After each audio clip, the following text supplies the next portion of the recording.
views are concerning who is the man of sin or the man of lawlessness. All right, Brother York. And there's a booklet by David Padfield, who is a member of the church. If you get a chance, you may want to. It just has the readings from the scriptures and some questions. That is not something that you must do. It is for your own use at some time. All right? Yes, sir. All right, good. So I think we had looked at verses 1 and 2 last time of 2 Thessalonians chapter 1. We want to pick up in, if I'm not mistaken, we could go to the slides and see what they are saying. Yes, sir. I'm going for it. When you get there, let us know. I wanted to pick up and begin verses 3 and 4.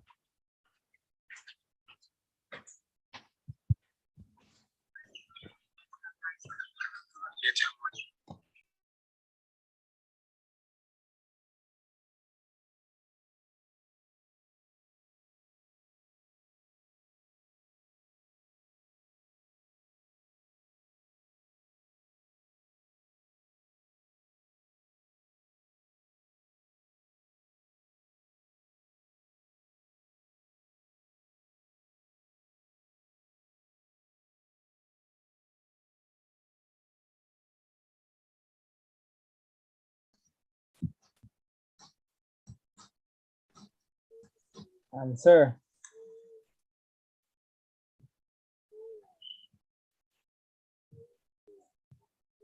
Your mic is muted, Brother York.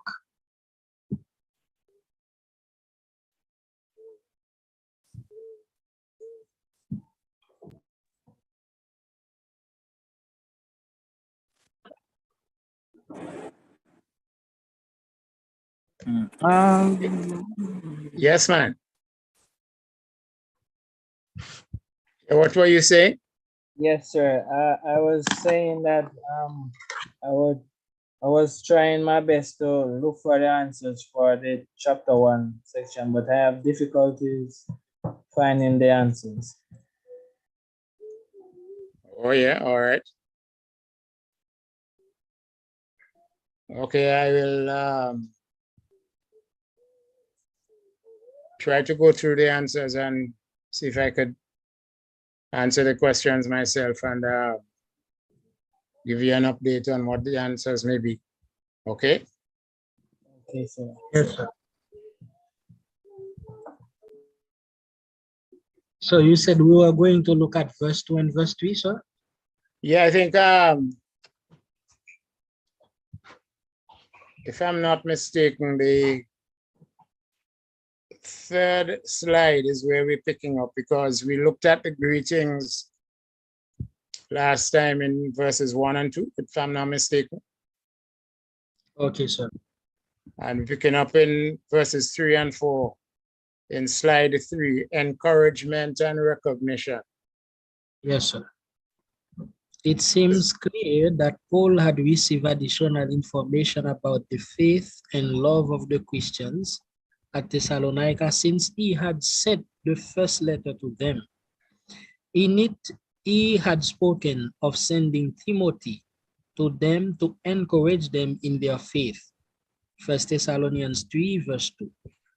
He also prayed that their love might increase and abound. 1 Thessalonians 3 verse 12. As he opens this second letter, he can be confident that both goals were being accomplished. Their faith was growing exceedingly, and their love was abounding toward each other. The young Christians at Thessalonica had begun their new life in the Lord by having to suffer persecutions from their countrymen.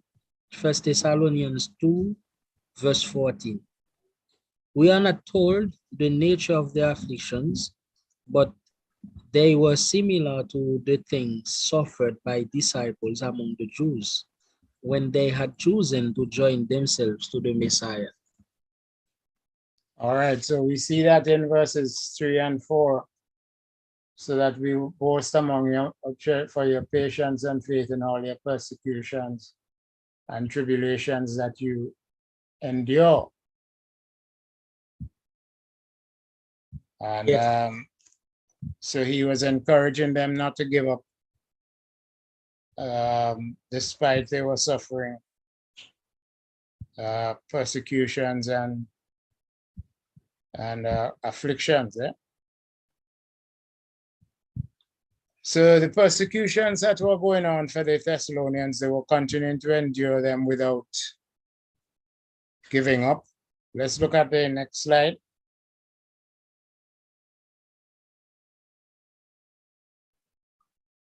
Persecutions were continuing for the Thessalonians, and they were continuing to endure them without faltering. A strong faith in God's promise to give them an ultimate victory over their adversaries in the judgment day, if not before, had produced the patience needed to keep on keeping on in the worst of situations. Even though the faithfulness of these new Christians was so well known that there had been no need for Paul to say anything to others about it. 1 Thessalonians 1, verse 8. He evidently could not refrain from singing their praises to other churches anyhow, knowing that a dear and respected friend and apostle of the Lord was aware of their efforts to be steadfast and was boasting to other saints about it. Must have been very encouraging to these new converts. Even more mature Christians who knew by experience how difficult it was to remain firm in their faith when attacked by so many strong weapons of unbelief would find encouragement in Paul's word. Right, so here we have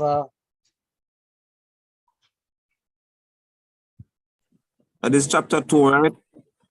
no man, we're in chapter 1. Okay. I wonder if we missed something last week. Okay, cool. Some of my lesson is cut off, sir. I can't see the rest of it. Eh? Some of my lesson is cut off. I can't see the rest of the words. Which lesson? The same one that Brother Solomon is reading. I wonder why that has happened. Which app are you using, by the way? Huh? Which app are you using? Like, From my computer. or from your computer? Yes. Well, I'm not so sure because I'm seeing it, clearly. Let me share what I have with you.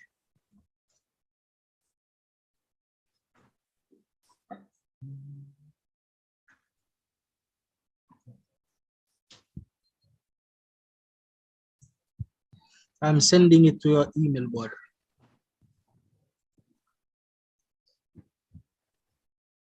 All right, so they were continuing to be afflicted and persecuted.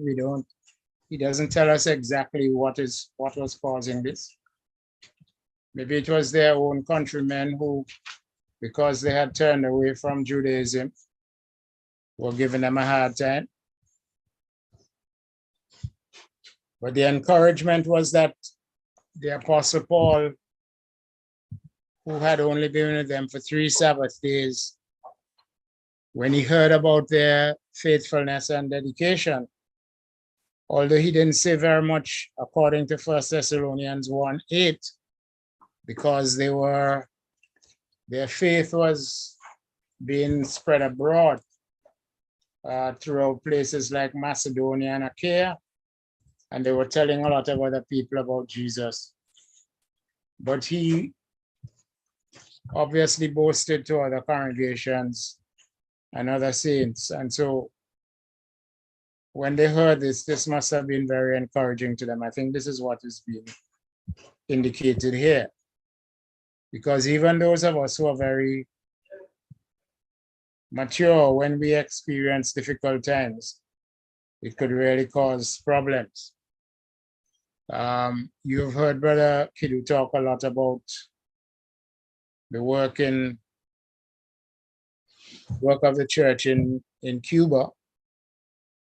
And they did suffer quite a bit of persecution and afflictions from the government after the 1959 revolution, where religious groups were not allowed to openly worship and have Bibles and songbooks and so on. Many of them had to go underground. And many of the older brothers told us that it was the songs, the hymns that they had memorized and the scriptures that they had memorized, which kept them going until government opened back up churches and allow them, if they had a church building, to allow them to meet and so on. And even today, they are now allowed to meet in homes and that sort of thing. So they could understand. Which country? Along with other places. Which country is it again? This is Cuba. Oh, yeah. Oh, geez.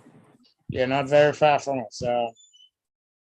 So several of us visited there and worked to them in the 90s. And some of the preachers, Brother Louis Pedraza, came and attended the school, and he and his wife and Brother Nivaldo Gonzalez and Julio, Brother Jose. Louis. So they have gone back and are working in Cuba. But wait a minute, I haven't heard about Jose for a little while. He's still active?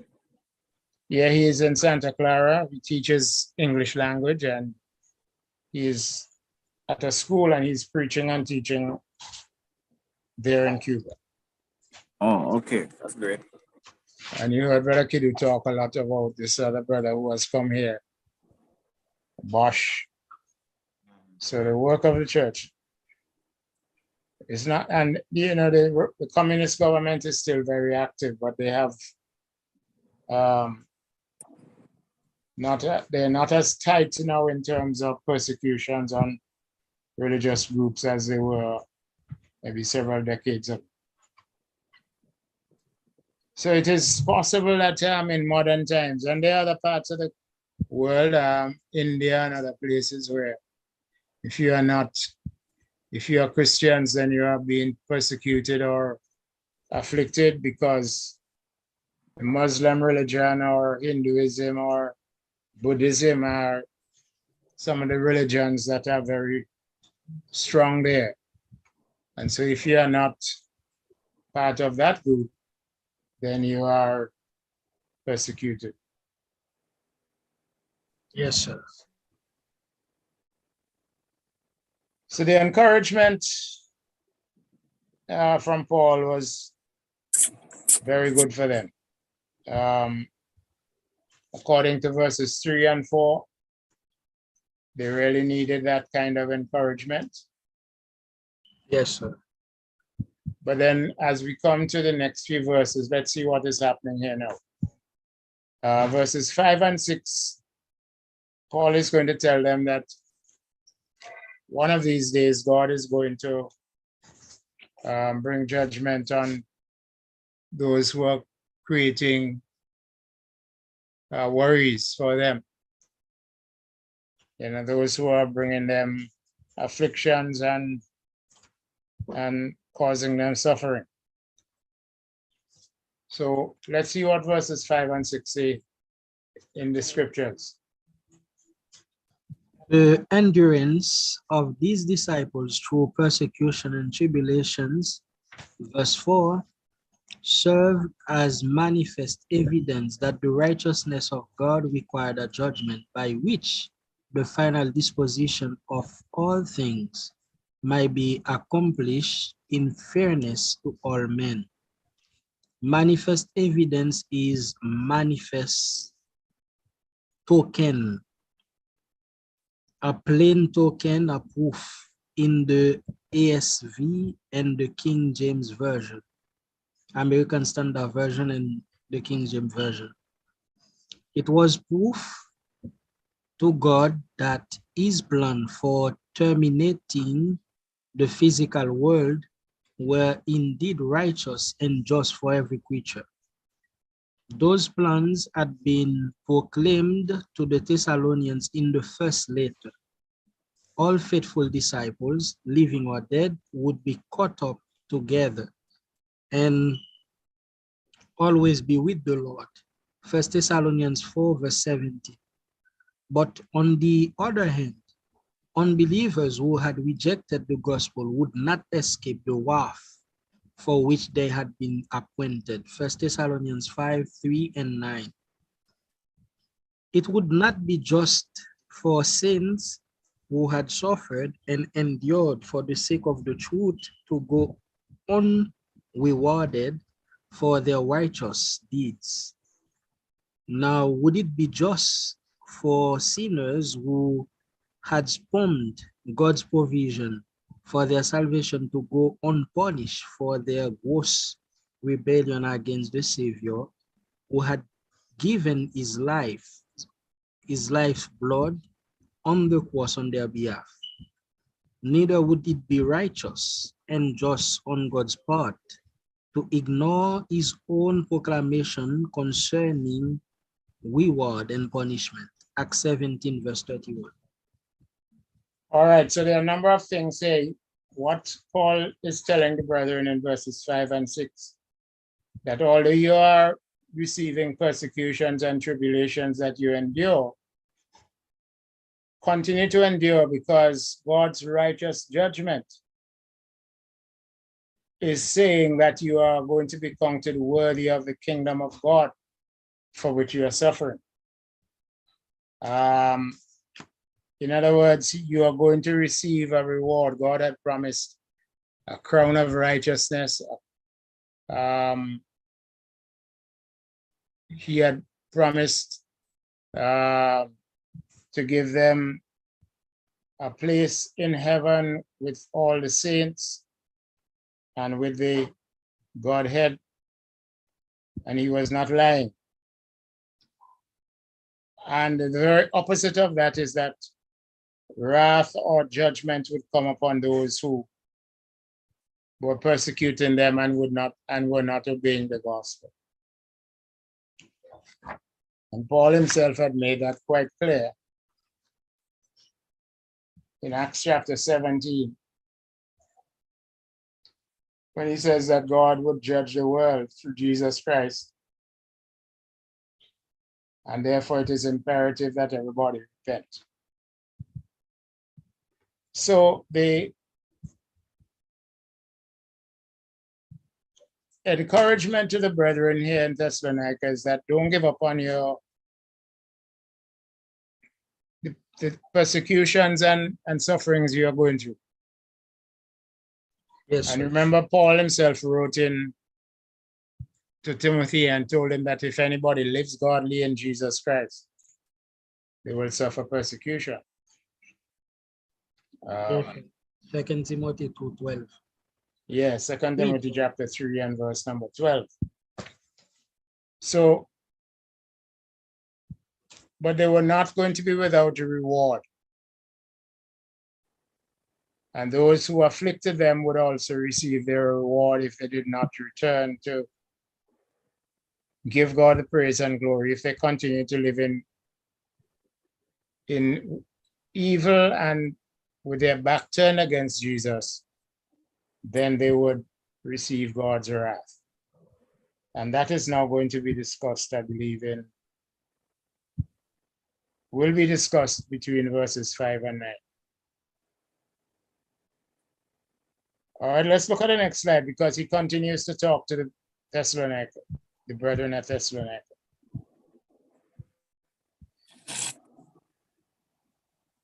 In slide 6. It was important. Go ahead, brother. It was important that persecuted Christians at Thessalonica be assured that the Lord would do exactly as they had pledged. The fact that their troubles had not ended did not mean that their Jehovah had forgotten what he had promised them in return for their loyalty. A fair judgment might not be immediately coming, but it was surely coming. Their uninterrupted devotion to the Lord would be further manifest evidence to God that they were worthy of his kingdom. It was only fair that they should inherit the heavenly kingdom prepared for them. Matthew 25 and verse 34. Since they had been willing to suffer for it while on earth. Righteous judgment will be extended to the bad as well as to the good. It is entirely right for the great judge to deal with the wicked men on the same terms as the pious. All men will be measured against the standard for salvation, plainly declared in the gospel. The wages of sin is death, and the free gift of God is eternal life. Romans 6 and verse 23. Men who choose to repay God for his kindness with sin and rebellion against his will also be repaid appropriately by God. It is only fair that those who visit tribulation on others should themselves be visited with tribulation. All right, so these are teachings from the scriptures, which, because there are a lot of people back then and even today who are saying God is a fair God and he will not bring retribution and evil on this world. So we could continue, people in this world could continue to live anyhow they want to live. But Jesus himself had made that quite clear in Matthew chapter 25, where he said those who did evil and did not pay attention to his words would go away into everlasting punishment. For the righteous shall go away into everlasting life. All right. He was talking about where they were taking care of those who were in need, hungry, without clothing, people who are in prison, people who are in need. He said, once you did that, then you would receive, I would tell you, come on, you blessed of my Father, inherit the kingdom prepared for you from the foundation of the world. Matthew 25:34. Yes, sir. But then he also said in 46, those who did not do his will would go into everlasting punishment. So that message was long declared. It was long very clear. So God himself has a right, because he is the great just judge, to deal with wicked men.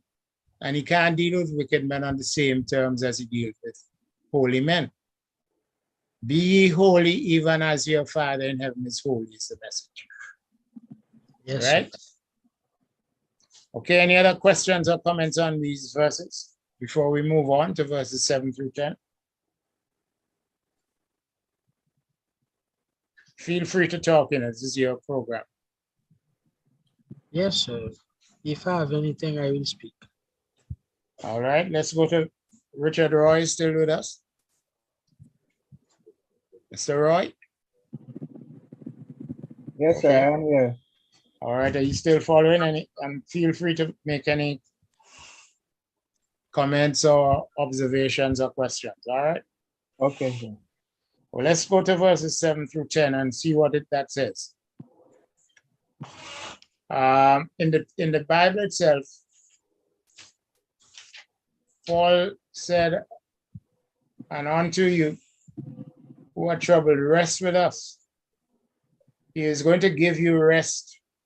Those of you who are troubled, you're going to get rest with us when the Lord is revealed from heaven with his mighty angels in flaming fire, taking vengeance on those who do not know God and those who do not obey the gospel. They'll be punished with everlasting destruction from the presence of the Lord and from the glory of his power, when he comes in that day to be glorified in the saints and to be admired among those who believe, because our testimony among you was believed. So he is going to talk about two sets of things. the faithful brethren in Thessalonica, whether they were dead or alive, would receive rest with all the faithful brethren when Jesus Christ returned. Now, Paul was not telling them that all of them who were alive in Thessalonica would be alive when Jesus returned. That was a false teaching that some had hooked up and said Paul was saying that he, Paul, and the Thessalonican brethren would be alive when Jesus returned. That's not what you were saying. You were simply saying that rest would be given to them, a reward, they would receive a reward for their faithfulness. In fact, all Christians would receive that reward. And those who fail to get to know Jesus and who served him would receive punishment from God. All right? Yes, sir. Well, let's see what the notes on that says. Let's see what the notes say. Let's go to slide number 7, the manifestations of God's righteous judgment. The Thessalonians had been confused and deceived about various details of the Lord's coming again. Some false teachers were telling them that the great event was imminent, or that it had already happened, already taken place, rather.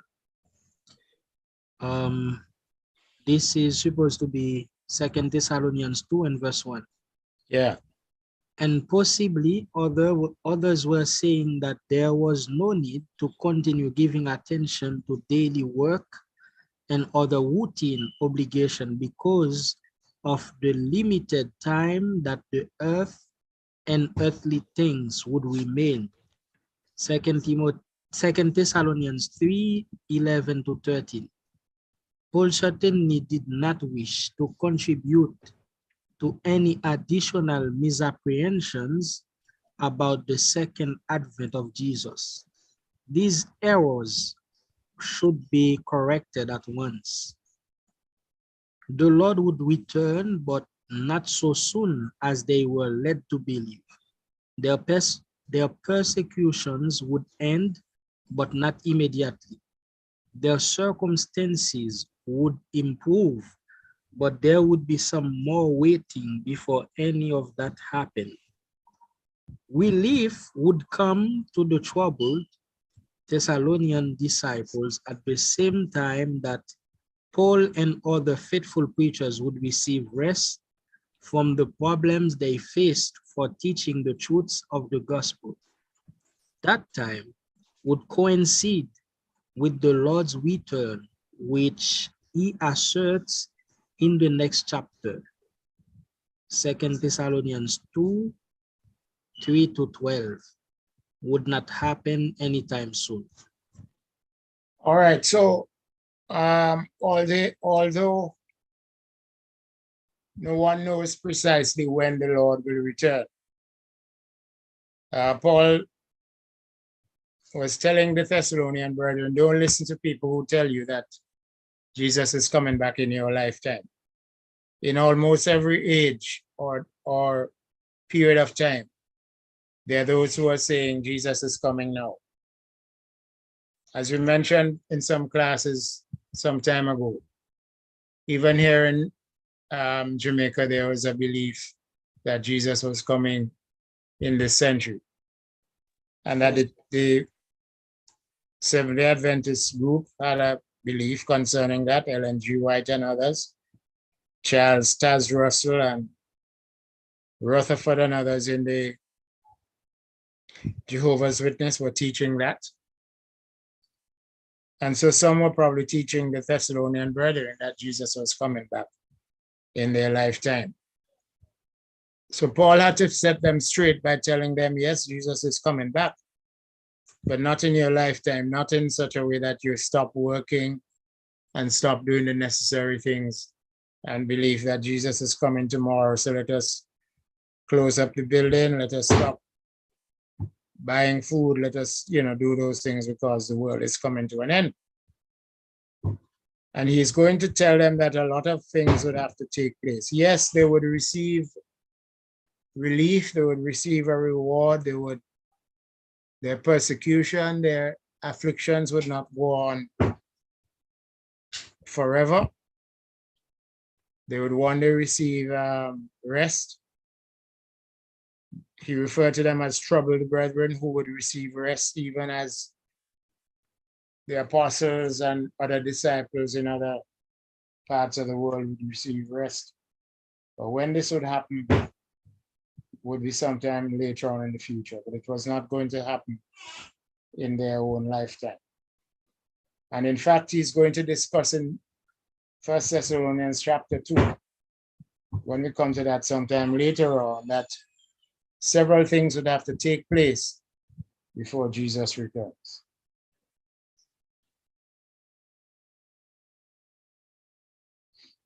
All right, let's go a little bit further. Any other comments or questions on this before we move? No, sir. I was just saying that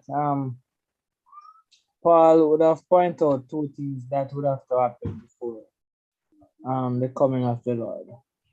That in 2 Thessalonians chapter 2 and verse 3. And he points out that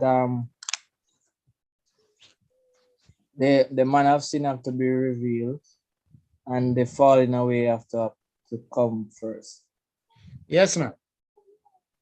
So he is going to do that because he's going to try to let them understand that what they were being taught by these false teachers was wrong. And that he didn't teach them that in the first book, in the first letter he sent to them in 1 Thessalonians.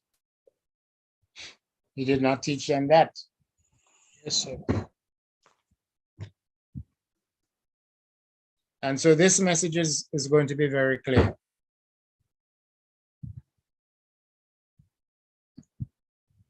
As you rightly said.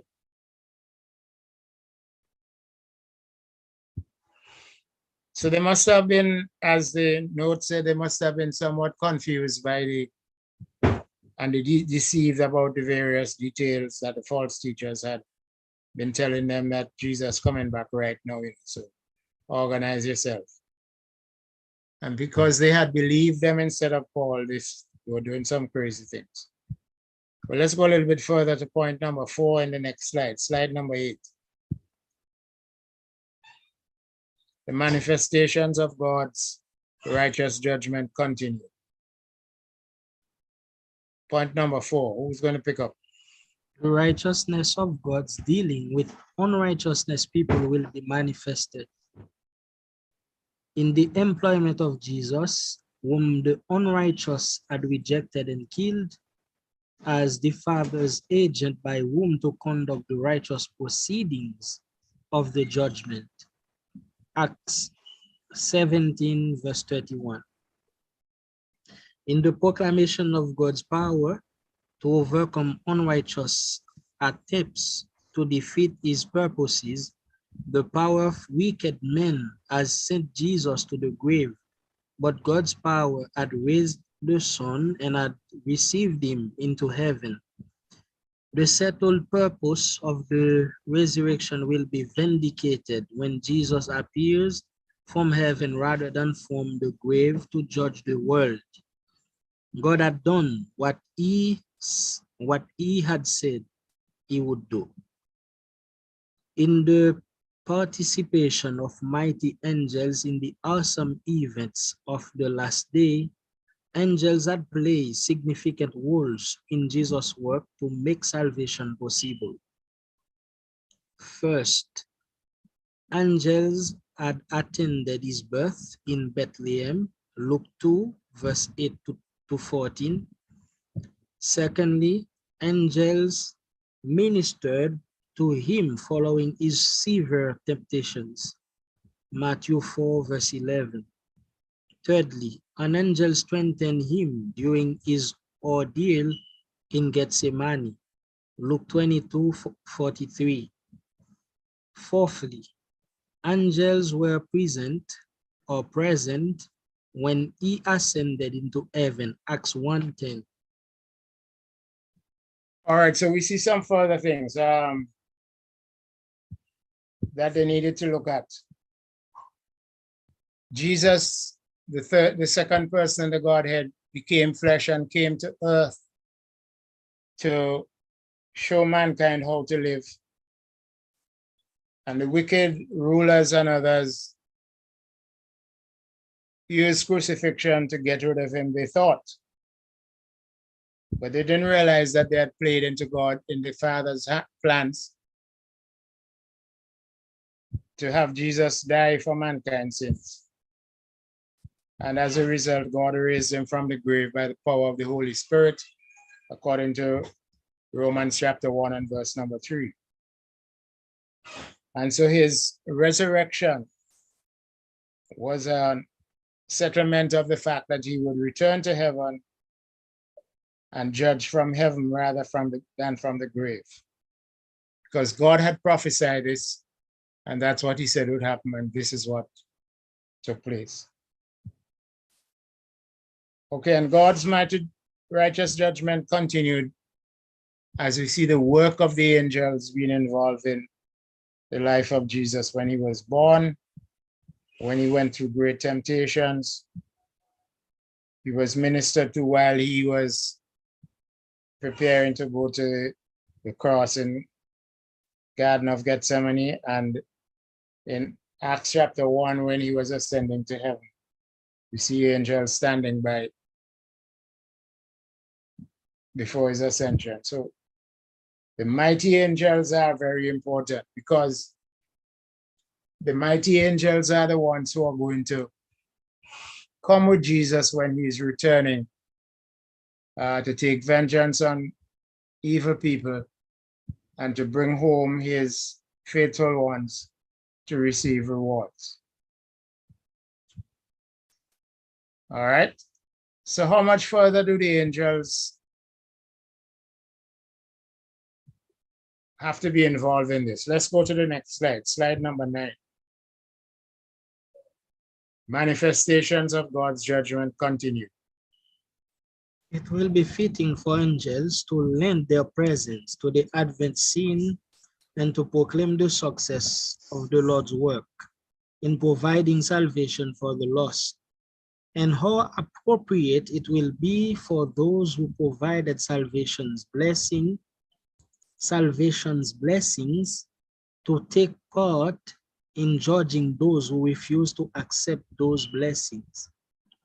In the flaming fire that accompanies the Lord's judgment on ungodly men, all sinners have been duly warned that our God is a consuming fire toward those who refuse to serve God with reverence and godly fear. Such men who have ignored the Lord's admonitions can only expect the judgment day to bring them fiery indignation which will devour the adversaries. Fire is God's symbol of vengeance. God's vengeance, from the Greek word ekdikesis, literally that which proceeds of justice, is unlike man's. As Vine observes, it is not out of a sense of injury or merely out of a feeling of indignation. It is free from any element of self-gratification or vindictiveness. Vengeance is rather God's necessary response to his own innate fairness, which requires the Father to avenge.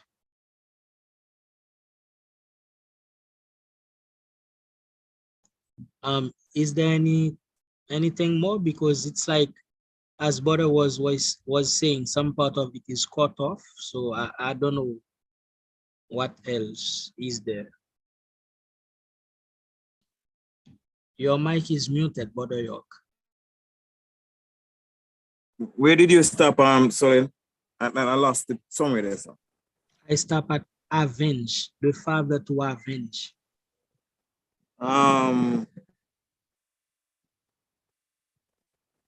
So that's the 9th slide.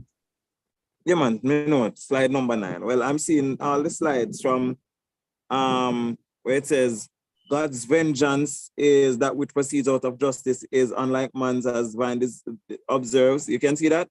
Yeah. But Okay. the last part, the last sentence. It requires the father to avenge wrongs done to his family. Oh, I don't have that remaining part. Okay, so that may mean that the format of it is sent to you in edit form. So you may just have to adjust the format of your PowerPoint to see if some of the words actually came out of the text box.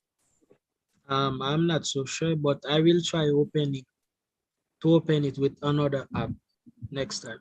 Which app you using? Docs Reader. Oh yeah, yeah. I'm using Microsoft. Even on the phone, I use Microsoft because when they use a third-party app, they will mess things up. Yeah, man. Yeah, man. Thanks. Yeah. So download Windows, no Windows. Microsoft Office. Yeah, download Microsoft Office for mobile, and then use that for Office documents. So you'll be able to utilize the tools properly. Oh, yeah, man. Thanks. All right, brothers, any other points that you want to raise? I'm going to have to stop here today for right now, if you don't mind. So we'll pick up from here the next time we come. I encourage you to continue to read this and look at the article I sent you by Wayne Jackson about the man of sin or the man of lawlessness. And The son of perdition. yes.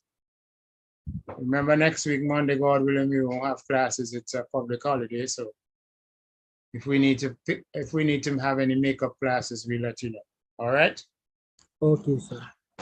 Good. In the meantime, you can contact me via email, WhatsApp, or telephone. All right. All right, sir. All right, sir. I will call you soon. Yeah, man. Give me a shout. Yes, sir. All right. Good.